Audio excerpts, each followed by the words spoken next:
Now, I just had a listen to the Eminem Music to Be Murdered By album, and I gotta say, it's impressive.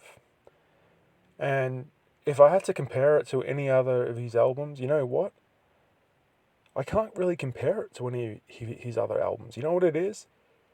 It is a product of Eminem in 2020, and he has taken every single influence from all his albums and perfectly married them up into this album. So it is, in my definition, a hybrid of every album that Eminem has ever made.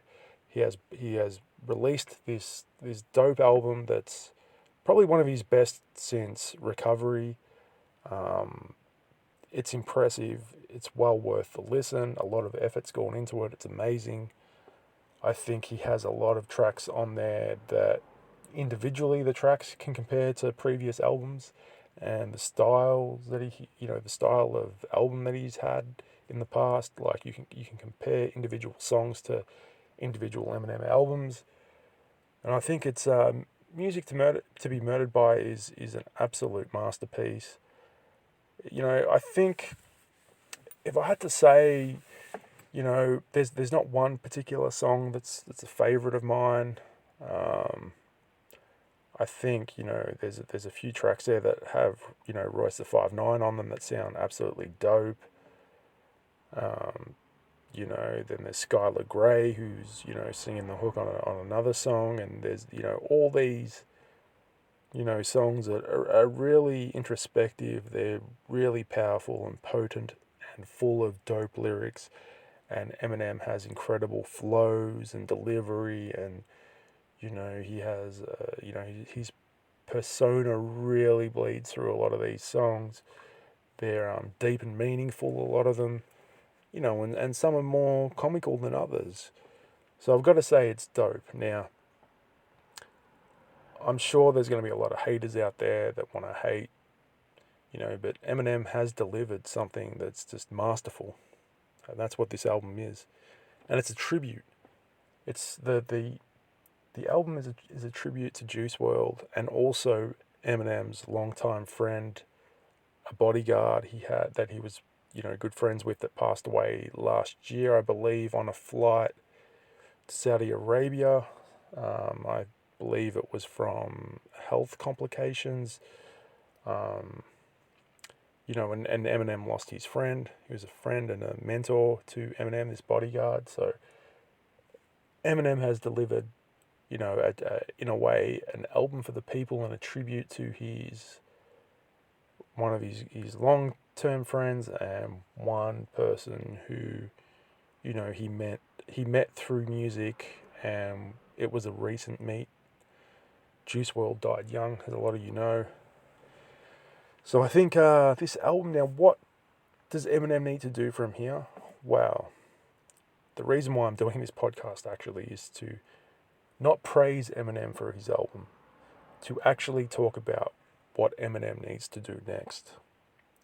Now, Eminem has hit a high note with this album. Now, I think what the world needs to hear in the next year or so is another D12 album. Now, before you say, how is this possible? Well, I can tell you it is possible.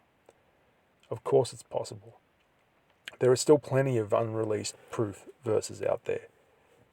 Proof was quite prolific and recorded many songs. There are still tons of songs out there of Proof's vocals.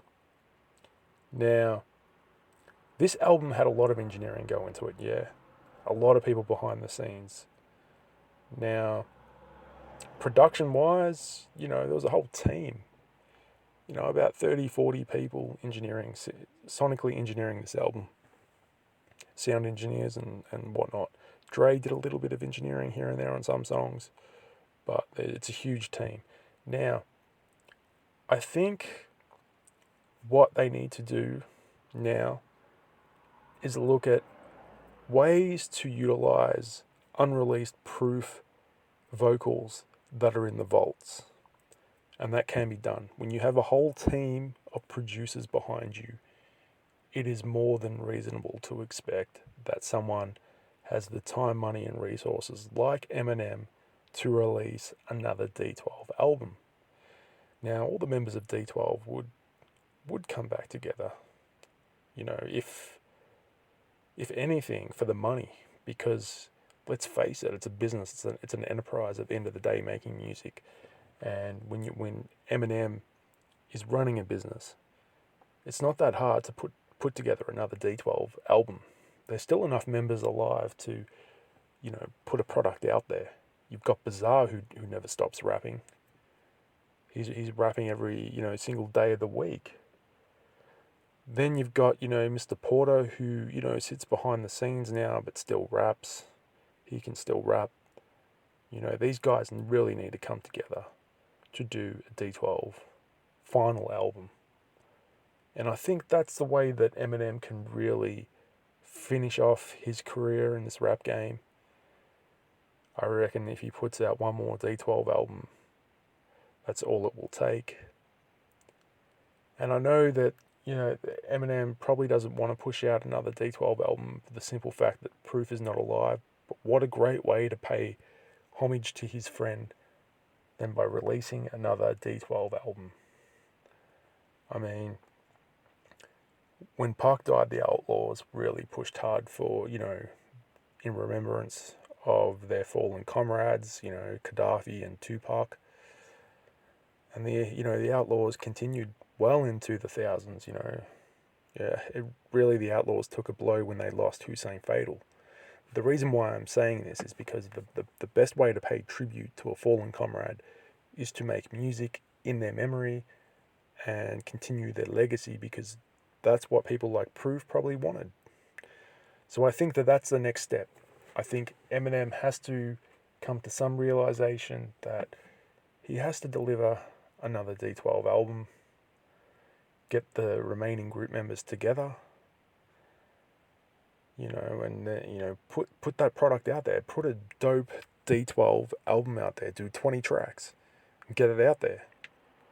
And that's the way people can look back and say, yeah, that was an absolute great swan song. It was the ultimate curtain call. I think that that's where Eminem really needs to make that decision sooner than later. Because, none of a lot of the D12 members aren't getting any younger. Just finish it all off with another D12 album. Anyway, let me know what you think. Do you agree? Do you think that I'm right?